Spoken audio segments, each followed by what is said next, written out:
And Sunday Night in America host Trey Gowdy, former federal prosecutor and former House Oversight Committee chairman. Trey, always good to have you with us. You know, this is really getting to the end here. You've got this cross-examination of the star witness happening. The prosecution has really hung all of this on Michael Cohen. And now you have this other individual, Robert Costello, who has a lot of central information to the conversations and back and forth surrounding Cohen, who is piping up.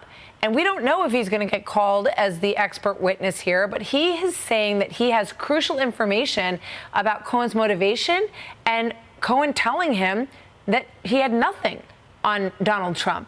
How do you take all this, Trey? Well, if what Costello is saying is true, it is an extraordinary development for two reasons. Number one, that is actual legal innocence. If Michael Cohen really said that, that is actual legal innocence. And as you know, Martha, a defendant doesn't have to prove that he or she is innocent, but it never hurts if they do.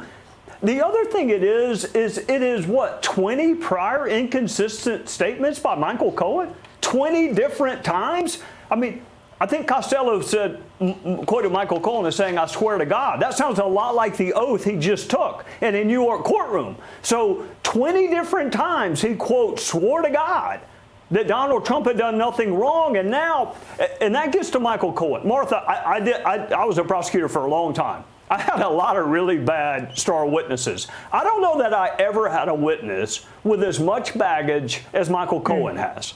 I mean, to be a convicted perjurer, to listen to the tape, that is the tape. I mean, he quoted the Count of Monte Cristo about revenge, but you could hear it in his voice. He has a pecuniary interest in seeing Donald Trump go to jail. He's made a lot of money off of it. So he hates the target of his testimony. He's going to get rich off of it. He has a motive for revenge. And there, what, 50 prior inconsistent statements?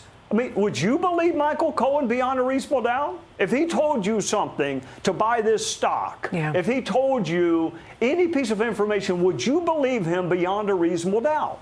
Yeah, but you're in a New York City courtroom. As I said, I was trying to read the faces and body language of these jurors. They're not giving much away. They're taking it all in. They look bored sometimes. Sometimes, you know, that's completely understandable. But Michael Cohen's up there saying, no, I never wanted a White House job. You know I was lying then, but now I am telling the truth. I'm a different person now. You know, it all depends on how this is falling on that jury, Trey. Well, look, I spent a lot of time staring at blank faces of jurors, and honestly, you may not want to know what they're thinking, because it may not be what you think they ought to be thinking. We have no way of knowing how jurors make up their minds. But I'll tell you this, there's not a single one of the 12. They may find that there's other corroborating evidence, that Michael Cohen's testimony is irrelevant. I don't think they will, but they may. But how would you like to be a prosecutor and your case depends upon someone who's a convicted perjurer, who hates the target of the investigation, who swore to get revenge, is making money off of it, and oh, by the way, wants to see him in prison? Not just convicted, Martha, wants to see him incarcerated. Says he would be gleeful. Nothing would make him happier. He would be gleeful. Trey, always great to have you on. Thank you so much. Hey, Sean Hannity here. Hey, click here to subscribe to Fox News YouTube page and catch our hottest interviews and most compelling analysis. You will not get it anywhere else.